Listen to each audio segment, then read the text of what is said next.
Hey guys, Doug Walker here. Well, we got new shows, new location, new house. So yeah, people on the internet right now are just being like, ah, too much change, I can't take it, And everyone would like to say, you know, that once he moved, that's the point where everything went downhill. Because people love to do that. They love to pick that one point. So here, I've given you the point. But I digress. I apologize for wearing a red shirt in a red room too. Your eyes are probably bleeding right now. But nevertheless, you're not here for that. You are here to hear my opinions on Wreck-It Ralph. And God, this is like the first time I've done a review in a while where I don't have to say, let me tell you what I thought of the other ones. It's like, holy crap, an original idea. That's so rare. Okay, Wreck-It Ralph, as many of you know, if you know anything about video games or even heard of video games, you probably heard of Wreck-It Ralph. The trailers have had actual video game characters in the film.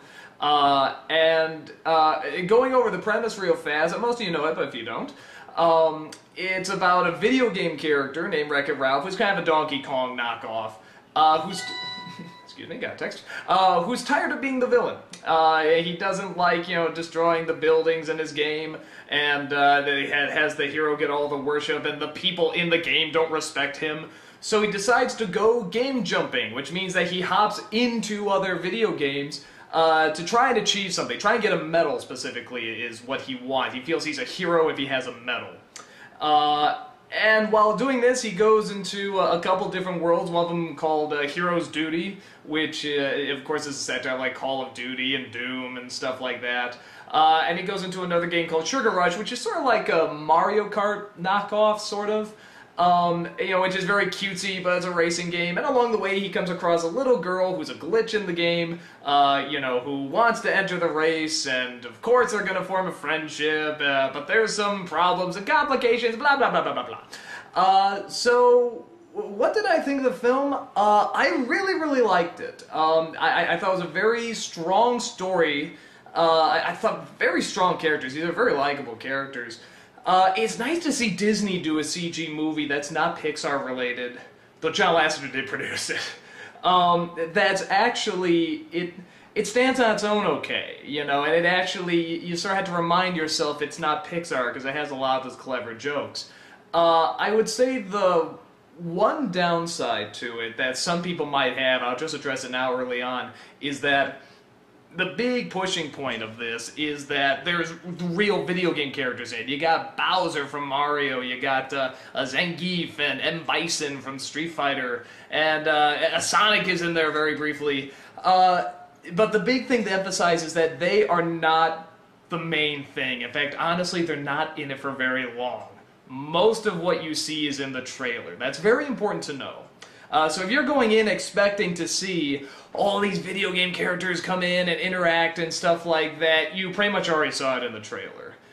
With the exception of one or two other, you know, little scenes. Like there's a cute scene with Tapper, you know, it's pretty funny. I personally would have liked a little bit more. Like, I thought maybe at the end, you know, during the climax, just suddenly to help maybe all the video game characters that they got the copyrights for, we're gonna come in and have this great big epic battle. Wouldn't that have been great? Like maybe Pong uses, you know, the ball and the two lines to knock people out or something, but I digress.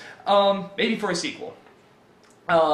So, on top of that, I say the only other weakness too on top of that is that they're sort of building up that it goes to a lot of different worlds. It's really only two.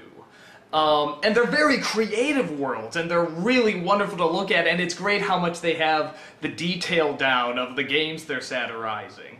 But it is only two worlds, and you would sort of think, oh, maybe there's a lot more jumping in it, but not really. It's more focused on the simple goals of these two characters, that being Wreck-It Ralph and the little girl, the glitch.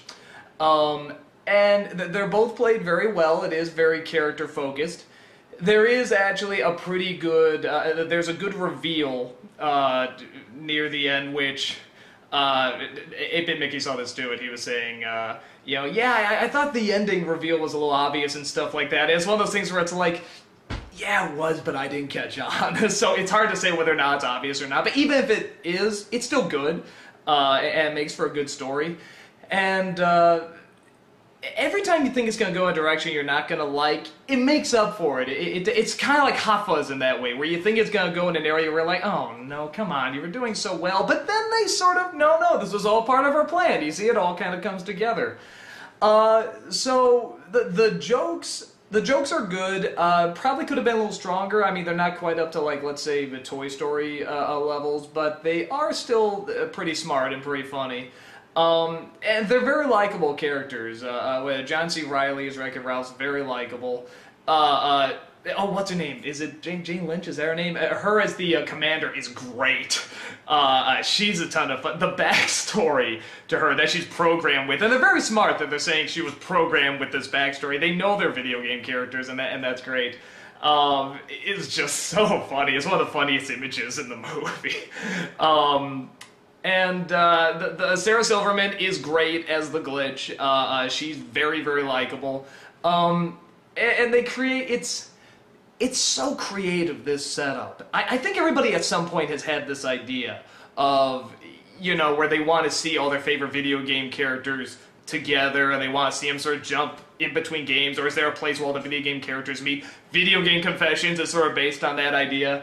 So I think everybody likes this idea, and it's great that not only did they finally do it, but they did it with the real characters. For the most part, like I said, Wreck-It Ralph is kind of Donkey Kong, and Fix-It Felix, the hero in the game, it's pretty much Mario. And that stuff is just, they do it very well, and the way they work the story around it and with it is very smart. And they give sort of a history, and even just the idea that this girl is a glitch, you know, but then she sort of uses the glitch to her advantage and stuff, and what it means for the game to be unplugged, and just very smart stuff, and really cleverly ties back into the story. Every time it goes somewhere where you think, oh, this is, you know, what was the point of that? It comes back. It actually does have a purpose. So I really, really like this movie, especially for the characters and how their motivations tie into the story. Excuse me, who would like it? Yeah, video game fans, I think would like it a lot, but on top of that, you don't need to know video games especially well.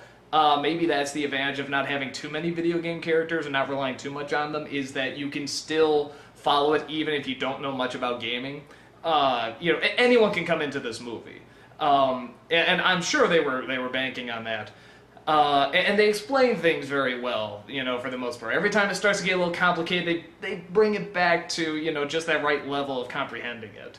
I think people that like, you know, people that like good characters, and they like the creativity, you know, if you just look at these worlds they create, these 2 or 3 worlds, and you look in the background, and you see the design of the characters, and the, you know, that Candyland place, and just everything that they use, the design, there's like these donut cops, it's like, that alone is hilarious.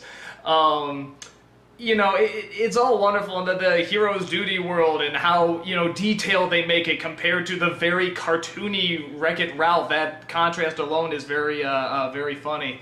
So I think a general audience would probably really like it. People who wouldn't like it, I would say if you are looking for either a lot of humor, you probably won't get quite what you're looking for if you're looking for a straight-up comedy, because there's a lot of moments where it takes itself very seriously, and it's justified, and it works, and it works within the world.